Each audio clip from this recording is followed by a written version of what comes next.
Hello and welcome to our first ever episode of Beyond the 90. I'm joined with Dylan, of course, my beautiful co-host, as I said in the introduction, or in our trailer I should say. It's very fitting. Yeah, if you've not seen our trailer, go watch our trailer. Obviously, if you're watching this on the day it's released, you're a day one fan, so you can say, I was here from the start. Yeah. When they recorded it. This is also true. I mean, we're starting with a beautiful studio. Most podcasts don't get this luxury, right? No, I don't think so. I mean, we are incredibly privileged. Obviously, Yeah. we're both. I'm a sports journalism student, and you're a journalism student. So we get access to this studio, and we thought it would be a shame to not use it for making a podcast. Yeah. So the shirts don't come with the studio. Sadly not. No, they are all They're our own. ours. Yeah. But today we're going to be covering a lot of quite recent topical kind of things that have been going on around football. Most notably today, De Bruyne announcing he's going to leave Manchester City. We will cover that. We will also be looking at Bruno Fernandes winning Player of the Month. And then lastly, we're going to finish it off by looking at Ange's form. So it should be a really good episode. Let's just dive straight in. Why not? Straight on. Yeah, I think I was going half Ange now. Yeah, you're thinking too much of Ange. Should we start off with Ange then? Mate. Yeah. So that was obviously last night. Chelsea played Tottenham. Oh, I did catch quite a lot of the game. Watching it in a friend's room, legally, must say. Yeah, 2 disallowed goals within crazy. the game. Yeah, and Ange making a bit of a twat of himself. Yeah, obviously cupping his ears to the Spurs supporters. Yeah, wore a trophy, eh? Wore a trophy. Wore a trophy. Yeah, who knew that would be the only cup he'd win? Yeah, I think it's embarrassing, really, for Spurs just to sort of be on this form. And they sit 13th. Surely he can't stay much longer. Even our lecturer Mike today said it. He can't stay much longer, can he? No, but it's Europa League keeping him in because they got rid of Jose Mourinho, the day before a final before? I don't know the exact point, but yeah, it was before the final, wasn't it? Yeah, and they don't want to do that again if they even reach the final. I mean, they did well against AZ Alkmaar, but I don't think that really displays where they are at the moment. No. They should focus on the Europa League, and they should win it if United don't. I think it'll be close competition, but do you know what? I still think Frankfurt are in with a banging chance of beating them. This is true. Yeah. And Hugo Ekitike. Yeah, baller. Baller. He's one to look out for in the transfer window, actually. Good story about him, actually. Newcastle tried to sign him, but he went to PSG, so we got Alexander Isak instead. Oh, wow, it didn't end up that bad then. No, we did very well, and now, ironically, Arsenal, this is just rumours, Arsenal trying to look for a cheaper version of Isak are looking at Hugo Ekitike. So the roles have completely reversed. It does look like he could be that next big thing, but the thing is, it's this huge unknown at the minute with young strikers. Yeah, he looked like that. I kind of put him and Randall Kono Moani in a similar boat of like they're both quite tall, they're French. Yeah, they have bags of potential, and I want to see them both in the Premier League. Yeah, well, it's a good chance it will happen this summer. To be fair, yeah. The other team that could be in a chance of winning the Europa League is, of course, none other than, it's not Sociedad. I don't know why I keep on thinking of Sociedad. Bilbao. Yes. Or Athletic Club. Athletic Club. I love Athletic Club. Newcastle and Athletic Club, obviously. If you haven't noticed by the shirts, did we say it in our trailer? We didn't, did we? No. We're both United fans, but different Uniteds. I'm a Newcastle fan. Wonderful host Kai Blore is a Manchester United fan. So one of us is still riding that wave of the Carabao Cup final, and one of us sits 12th in the league. Yes. Well, at least we're not Spurs bad. This is true. I mean, you're only a place off them. But yeah, I mean, it's all to fight for him for Europa League, but I do think, like you said, Ange's chances hugely do ride on his success in that competition. Yeah. I do not see him staying under any other condition other than if he wins that league. No, I don't see him. I don't know. It could be a bit like a Ten Hag situation where, do you win the Community Shield? We won did we win an FA Cup under him? Yeah, because you win the Community Shield. That's what kept him. Yeah. In his job, kind of coming into the start of this season, then obviously Amorim came in and replaced him. But if I was Spurs, I would just get to the end of the season with Ange, because I don't think bringing in a new manager now is the right thing to do. To keep with him for now, but he should definitely go in the summer. Little anecdote, I remember me and Kai in student accommodation last year watching the FA Cup final, and was it the Garnacho goal where it went in, and you were so happy, you like slammed your fists on the like dining room table. That's probably right. Because you couldn't believe it. It was against City. Yeah, it was. So yeah, it meant exactly. so much more to me. I think not only because it was kind of, it's a cup for God knows how long since we last won one before that. But it was also kind of nobody even had us in the slightest chance of winning that game. No, it was a bit like Newcastle was Liverpool. It was. I was literally about to say it was very much a similar case with Newcastle, right? And winning those games is one of the best feelings in the world. Oh, it is. It really is. It's just a pure dopamine you get. You can't beat it, I don't think. No. But is Ange ever going to become the manager people thought he was? I mean, his track record really, it was all right. He was good at Celtic, but he had a massive squad and injury problems at Celtic. It was also all right in Australia, but, I mean, I don't want to throw my hat in the ring. I don't think that's that hard. No. I saw a tweet that like managers that have previously managed Spurs and how they have amazing track records apart from at Spurs. So obviously Jose Mourinho, Argentinian guy. Poch. Yeah. He was another one who he probably came the closest. We were discussing this again earlier with our lecturer. It's really kind of, Spurs is just that bogey club. They're just Spurs, right? That's literally the only way you could put it. And no manager seems to work. 3 points lane. So it does make you wonder whether you just stick with Ange in that vein, just because no other managers worked. What's to say that the next one will? But at the same time, you can't really afford that attitude, can you? Well, you can't financially afford it with the wage bills. They need to be sort of. You obviously get money the higher up in the league table you are. You get money for winning the Europa League. You and Spurs both need that Europa League money for your wage bills at this point. Well, I think obviously Ange's season has to be somewhat kind of looked upon lightly because he's had a lot of injuries. He has. Centre backs out. Obviously, he brought in Danso, and then he even went out injured. And I think last night was the first night in a while that they've had their two first choice centre backs play for. I'm not sure if it was for 90 that they played, but for the majority of the game. For the majority of the game, or at least start and sort of see it until at least the 60th minute. I mean, if you're a Spurs fan, you're just so nervous anytime someone hits the ground. Well, I was in the pro clubs. I was in a party playing pro clubs with my mates, right? And my mate Nathan is a Spurs fan. He was watching the game in the background, and it was like every 2 seconds he was just screeching, like full on, just like head loss. Yeah. Just, he was like, what's going on? And to be honest, I watched the game's highlights back. Yeah. And I have to agree, it's very, very much like, it's so manic, their football. Yeah, it is. Right? It looks like chaos.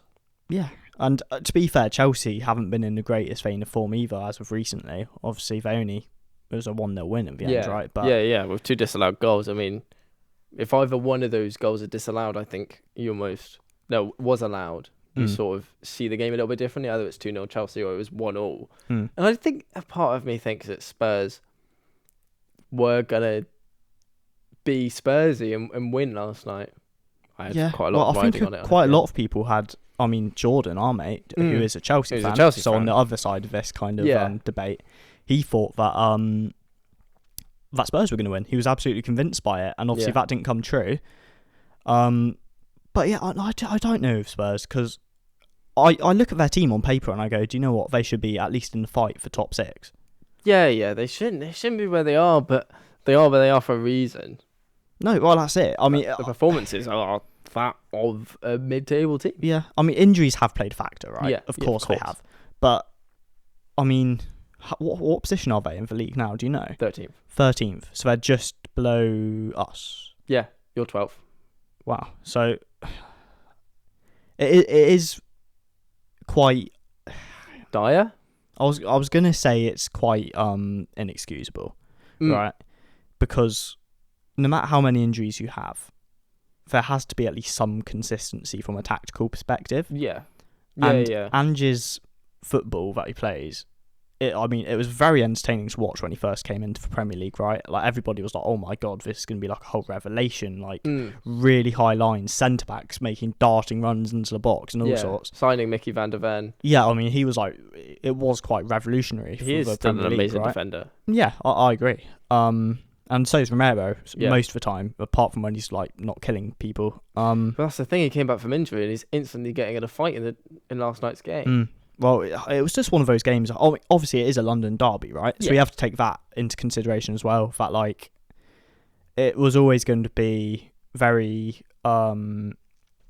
Yeah, very tense, very high nerves, very like, and it's gone. You know what I mean? Like, everybody's head's gone, and then it's just fights. There's a lot on the line for Chelsea. If they lost, that gives a certain team that play in black and white a very good, position in those Champions League spots. And they're, I want to say Chelsea are hanging on at this point to that Champions League spot. Well, do you know what it is? I think they're so reliant upon Cole Palmer.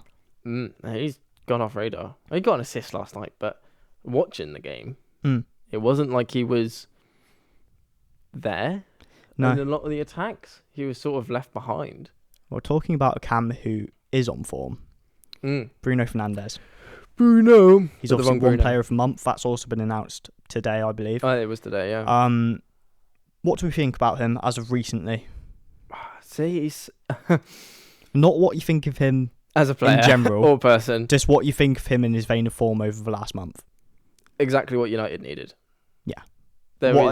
He's done his role as captain in terms of his position on the pitch and in terms of he's actually grinded out some results for us, right? Turning up in moments where you need him. I'd agree. I think Bruno obviously gets a lot of hate, right? He is like the player that when you look at United as a rival fan, I mean, you can obviously probably agree with this. He's probably the first one you look at and just go, oh my God, I just hate him, right? Yeah, he riles opposition fans up on purpose, I think. But so does Anthony Gordon. And he's one of those players, so is Anthony Gordon for Newcastle, where you love him at your club, but you wouldn't like him if he played anywhere else. Yeah. No, I'd agree with that. I'd hate him if I wasn't a United fan. Yeah, of course, because he's doing it for your badge. But when he's doing it for your club, and he is winding up those opposition players and fans. Yeah, it's I think it's a good thing. It's entertainment, right? I mean, at the end of the day, we've got to remember, although football is, seen as so competitive nowadays, and you have to win and all this. At the end of the day, it's just entertainment, right? Yeah, that's why people tune in, because there's no money unless people tune in with advertisers and just TV rights money. And I think Bruno Fernandes is honestly probably one of the best players at entertainment, not only in terms of how he plays football, like the passes he pulls off, I don't think many other players in the world could pull off, to be honest. No, I agree. Probably Jacob Murphy. Well, I mean, like, even De Bruyne, right, who we'll come on to in a bit. Because there's obviously some big news surrounding him, but even De Bruyne in a tier list has put Bruno Fernandes at the top of the Cam list. I don't actually remember who else was on the list, but he's highly respected, Bruno Fernandes, especially by other within players. That football community. I mean, a couple of seasons ago, De Bruyne's won Player of the Year, PFA Player of the Year quite a few times, or like Players Player of the Year quite a few times. But Bruno Fernandes is always up there. I think he's very highly respected. Yeah. Consistency is a problem with him. But is it too little too late? Could you make a charge for Conference League? I couldn't see it not happening. Who, United? Yeah. Well, if we win the Europa League, we'll be in Champions League, won't we? Yeah. Well, okay, so albeit besides that. That's why the only reason I say our season isn't over is because you could still get everything's... I mean, it's very much like Spurs, right? Everything is riding on that Europa League for both United and Spurs. Financially and... Just theoretically, both managers. Well, yeah, that's another thing. So Jim Ratcliffe said that we'd apparently would have gone into debt had he not taken over and injected, I think it was like something like 200 million in. Yeah. I'm not sure whether I believe that or not, but obviously I do know the situation with Glazers is not good. It's not healthy. They've only took money out, barely put anything in. I don't know if they actually have put anything in. For a while. Yeah. Well, it's a similar situation at Man United and at Spurs where... They are rotting as clubs, right? Yeah, rotating managers that consistently have the same problems. And then you look above the manager and you go, well, it can't be that the manager is just terrible every time. And I do think... They go on and do good things, right? Like you said, at Spurs. So it is Daniel Levy and it is the Glazers. Mm. But as a fan of those teams, I was under Mike Ashley for a very long time. You feel hopeless until it changes. Yeah, no. Yeah, I mean, I have optimism in certain players and in Amorim. Yeah. I do not have optimism in our managements in terms of the higher levels. Yeah. So Sir Jim Ratcliffe, Glazers, obviously. And even the senior personnel that surround them, people like Sir David Brailsford, who have been brought in by, obviously you won't know who he is, I'd imagine, but he's a lot of people who've Ineos, so Sir Jim Ratcliffe's kind of conglomerate, or whatever the word is for it, his business, CEO, the way he's made money, right? Mm. People who have helped him in other sports that he's ventured into, these are kind of the figures he's brought in, and they do not have a good track record. What was it, Dan Ashworth? Yeah. Well, Dan Ashworth was somebody who they were really keen upon. Mm-hmm. Obviously brought him in. Yeah, from Newcastle. And he spent more time on gardening leave than he did at the actual club in the end. And I'm not sure, I don't really know why that even happened. I don't think anybody knows to this date why Dan Ashworth left. I'm assuming it's internal. Do you want to know where he is? Where is he? I think it's Shropshire Cricket. He's a sporting director of a cricket club now. Fair play. More a fall off. To be honest, though, you'd be fuming, wouldn't you, if you left on gardening leave to come to Manchester United and then you get sacked within 6 months? I don't exactly know how long, but you get what you get. I think it says. It's a risk for his career, right? Yeah. But I'm not sure. I think it was internal kind of disagreements, or they didn't see eye to eye. Yeah. With certain things. Ashworth's obviously very heavy on English talent in particular. He is. Yeah. And obviously he was with Southgate for quite a while. I never actually really liked him that much. I thought he's a good director of football. Yeah. But I don't think he was right for Manchester United. No. Ironically, he was the one who brought Danny Welbeck to Brighton. And look how that's turned out. Again, English, not a young English talent, but an English talent sort of rejuvenated his career. Danny Welbeck's a hell of a player still. Yeah, no, he is. He's very much a player that you can tell that class doesn't go with age. No. With Welbeck. United could need someone like him at the moment in terms of, I thought Cavani was brilliant at United. Yeah, so did I. Well, have you seen him and Herrera? Out there? Him and Herrera and one other ex-player have all gone to another club now. I'm not sure where it is. I think it might be somewhere like Boca. Or so. I saw it on Twitter the other day. I might be completely wrong, but they've all gone to a club together. Good on them. Lads tall, innit? Yeah, I thought Cavani was class at United. Brilliant at pressing, sort of man in the box. Well, do you know what I think the most important bit was? Because he was older, people respected him and he demanded that service, right? Yeah. And so he scored goals because he demanded that service and he demanded that respect in the dressing room, that regardless of player's age, regardless of whatever player was playing around him, they'd pass him the ball and we'd score goals. Yeah. I think that's our biggest issue now, is that we don't score goals because Højlund isn't passed to. No, Højlund isn't passed to because Bruno doesn't trust him. By on the sort of an outset, Bruno doesn't trust him. It's a bit like when with Charleston, it's like up front for Spurs. It's like, well, I wouldn't give him the ball. Well, I don't think any player trusts him, really. I mean, Maguire had more XG in, I don't know what it was, the last 10 or 5 minutes, whatever it was, when Amorim stuck him up front last game. Yeah, and that's more XG than Højlund had in his last 16, 17 games, I'm pretty sure, which is mental. That's just outrageous. So you do have feel for Højlund, I suppose, in an aspect, because he hasn't had throughout his whole career, he hasn't had good service at United. No, he's not. But on the flip side to that, when he does get the chances, he obviously hasn't been doing a lot with them.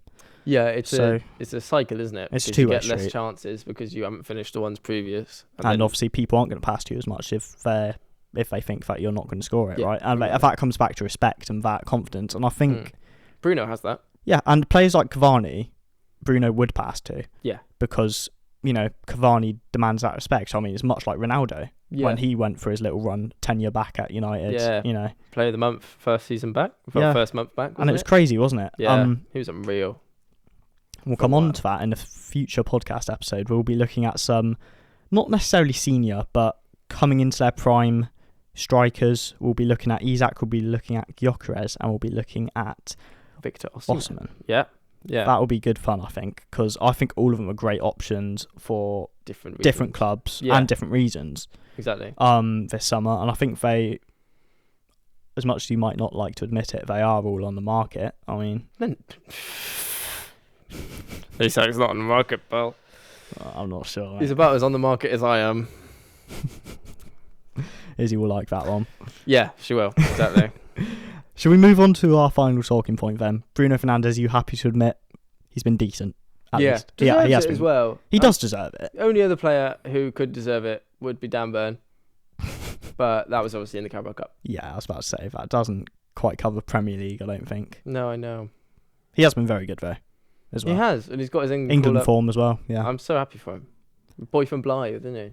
Yeah, I'm just happy that Bruno's actually starting to get respected at least a tiny bit by the media. Because obviously it wasn't that long ago that we had Roy Keane being like, oh, he isn't the captain and all this. I mean, Jordan, for example, our Chelsea mate, he is adamant that Bruno Fernandes isn't captain material. And I keep saying to him, like, no, he's not, in the sense that, you know, he does wind up people and that's not exactly a great ideal leader and example. You know, you are meant to lead by example as captain. And I can admit sometimes Bruno isn't a great example. People who do that, other level heads. But I think everybody, like, if they truly are passionate about the club they're playing for, they will have moments where they'll get annoyed when something doesn't go their way, and I think that's normal. He cares, right? Yeah, it's because he cares. Yeah. It's because he wants what's best for the club. Unfortunately, what you don't see enough at United is players who care. Yeah, I mean, and that's one thing that you can't take away from Bruno, is he is United through and through. He'll do anything, right? Yeah, he's all over that pitch literally every game. Yeah, his touch maps are always crazy, even if it's in like a 3-0 loss.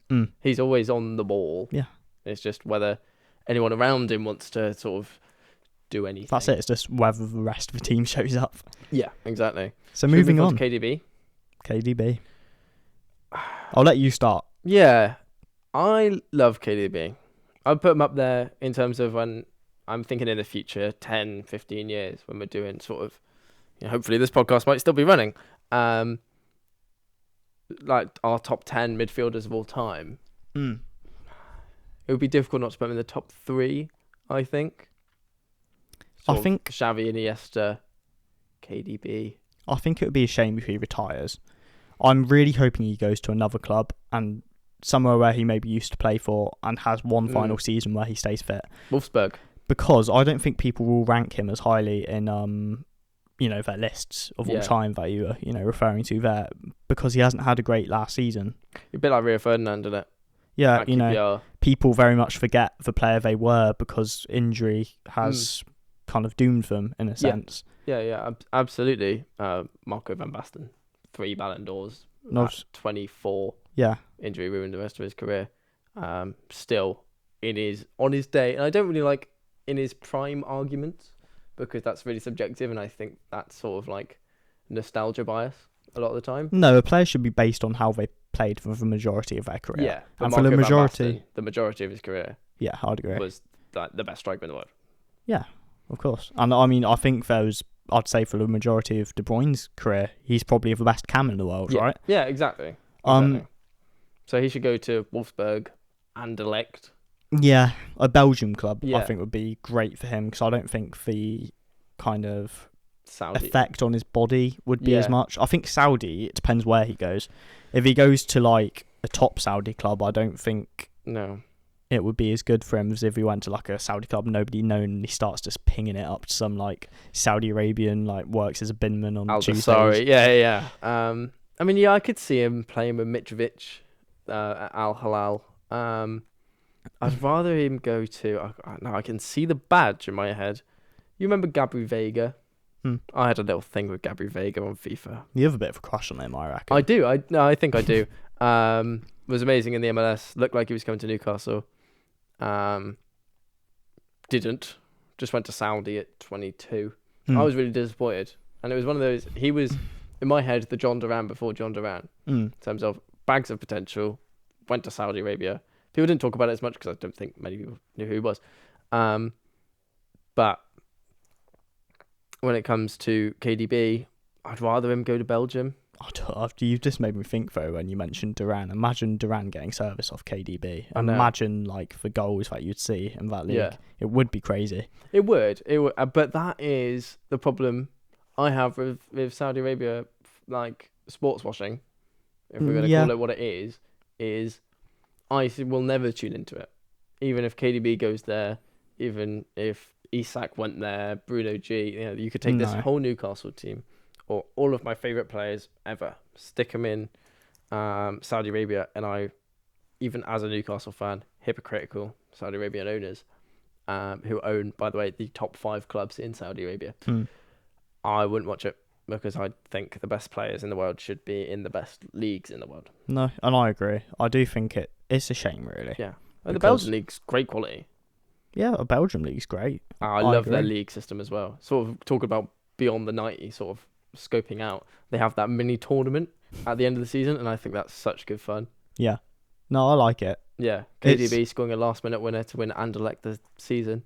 I think my favourite place for De Bruyne to end up would be there. If he was to go on to have another season, of course. I mean, he might go on to retire. I'm not exactly sure what he's doing. I hope not, but whatever he wants to do is probably the right decision for him. I mean, even if he retired now, I think me and you would both agree he is definitely one of the best cams that's ever played, right? Yeah, best cam in Prem history. Oh, definitely. Yeah, I can't really think of many apart from him.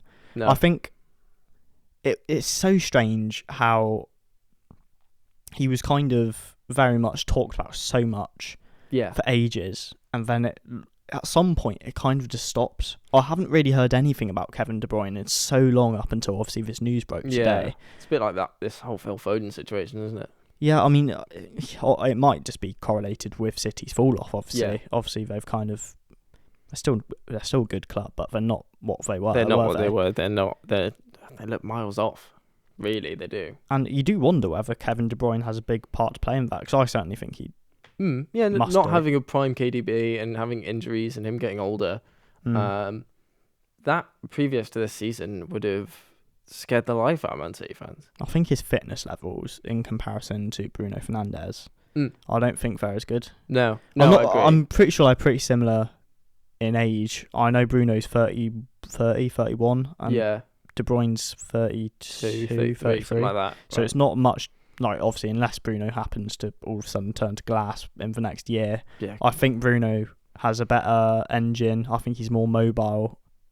And I think he's more of an athlete than KDB De Bruyne. Is, I think De Bruyne's... so... Do you know what? When I watch De Bruyne on the pitch, though, he reminds me of the Messi of the cam position, because he just... At points, he literally just jogs around, and then he'll just receive the ball to his feet, because obviously City were brilliant at doing that. They just keep possession, and it will arrive at his feet, and then as soon as it does, he'll just have a little glance around, if he hasn't already, and then just pick someone out, or goal. And it's always like not necessarily outrageous in the same way it's like a Hollywood pass, but it's just like, how does it? The more impressive thing is how he does it every time. Yeah, there's consistency, and this is the difference between him and Bruno Fernandes. Yeah, Bruno Fernandes doesn't hit them as much of the time. No, but he hits more outrageous things. Yeah, I agree. KDB going to Saudi would not be surprising.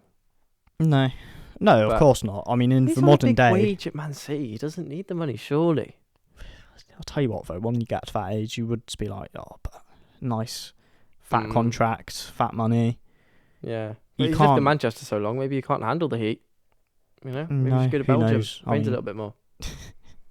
He's retired internationally as well, isn't he? I'm not sure, actually. I think he did last season. I'm not sure. But it'd be interesting to see if he hasn't, if he would still get in Belgium squad. Well, it's a shame, because he's one of those players where it's a bit like Salah. I don't like them, but it's a shame to see them go at the same time, because you want the best competition. Yeah. Because it comes back to what you were saying. Saudi's come taking all these amazing players off of us, right? We're getting invaded. We are getting invaded. This isn't a secluded room. What were we saying? He's not obviously... Oh, no, sorry. Saudi's kind of taking all these amazing players, right? It's kind of the same thing. Roberto Firmino. I mean... Still there. He's not even picked. It's just a shame. But I do agree with you. I think Premier League is where they should be if they're a top player. Yeah. So it's a shame to see him Real go. Madrid, La Liga. I don't even really like the French league, but I like watching PSG. But that's hypocritical, because PSG is just the Saudi of France. They just buy young, promising players. It's just Farmers League, though, isn't it? Yeah, well, exactly. I mean, that's what Saudi Arabia is. But I think the Champions League makes a big difference. Yeah. as well. That like Saudi clubs not being in the Champions League. Not that I want them in it. Yeah, no, yeah, 100% But- not. But I do agree. It's a good thing that they're not in it. Yeah. Even seeing Roberto Firmino go to, I don't know, let's say he went to Lyon or something, right? Under the new Champions League format, you could probably still see him play in the Champions League or at the very least Europa League. Now, I'm not watching the Asian Cup. I'll be honest. But I do want to still see these players play, so it's a real difficult thing. Yeah. Not seeing KDB play is tough. I'm not saying I'm going to watch every Anderlecht game if he goes there. No, it's a shame, but the thing is, right, at some point, somebody's career will end, and as players get older, it naturally happens, right? But I just think it's a shame that they always end up most likely going to Saudi, as you say. It's because it's just... It's very enticing. I mean, obviously it is. And to be honest, if I was in their position, I probably would do the same, but it's just... I think it's a shame that it exists. Yeah, I agree. You wouldn't have the option if it wasn't there. Yeah, exactly. But, oh well. We'll see. Great player, though. We'll keep up to date with the story beyond the 90 minutes. I'm going to keep saying that, by the way, sort of dropping the name in there. Just so you don't forget who you're watching. It's like you're like reminding yourself of this name. Yeah, yeah, this is true. We'll keep up to date with it. We'll see where it goes. Who knows? Maybe my Anderlecht shout is correct. Maybe it goes to Saudi Arabia. The bloody hope he goes I'm quite Anderlecht. sad. But roll it back. I'd like to see him at Wolfsburg. I think that'd be great. Anywhere will do for me. Anywhere will do. It's not Saudi. Yeah, maybe he goes to Chelsea. No, he won't go to Chelsea. Oh my god, imagine. Yeah, maybe him and Salah. No, it's weird to think they were both at the club, isn't it? Yeah, don't. Should we wrap this episode up here? Let's wrap it up there. Cool. Like, subscribe, comment. We probably should have said that. Yeah, well, we've got a link tree now. We do have a link tree now. YouTube is obviously where hopefully you'll be watching this so you can see our beautiful faces. But if not, I've been waving. We've got camera. Spotify, which is audio only. Yep. We'll have Apple Music, which again will be audio only. And then in terms of our actual socials, we'll have TikTok, we'll have Instagram, and we will have Twitter, or X as it's called now. And that's all linked in our link tree, which will be on whatever platform you're watching this on. There'll be the Linktree link. So just go and look for it down below or in our bio or something. Yeah, I'm pointing, but I realise that if you are listening to this and not watching it, that crazy concept they can only hear. Or you can only hear my watch jingling. But no, if you are watching this on YouTube or whatever, what is it on Spotify? Rate us 5 stars. Oh, I have no idea. You can leave comments on it though. So just leave us a nice comment. Yeah, say, you look very handsome today, Kai. Or, I like your shirt and it's good you don't have a green screen, Dylan. This shirt looks blue on a green screen. Do you remember? I do. Yeah. Yeah, it's really strange. That's crazy. Right, we'll see you next week. We'll see you next Friday for hopefully another banger. Au revoir. Au revoir.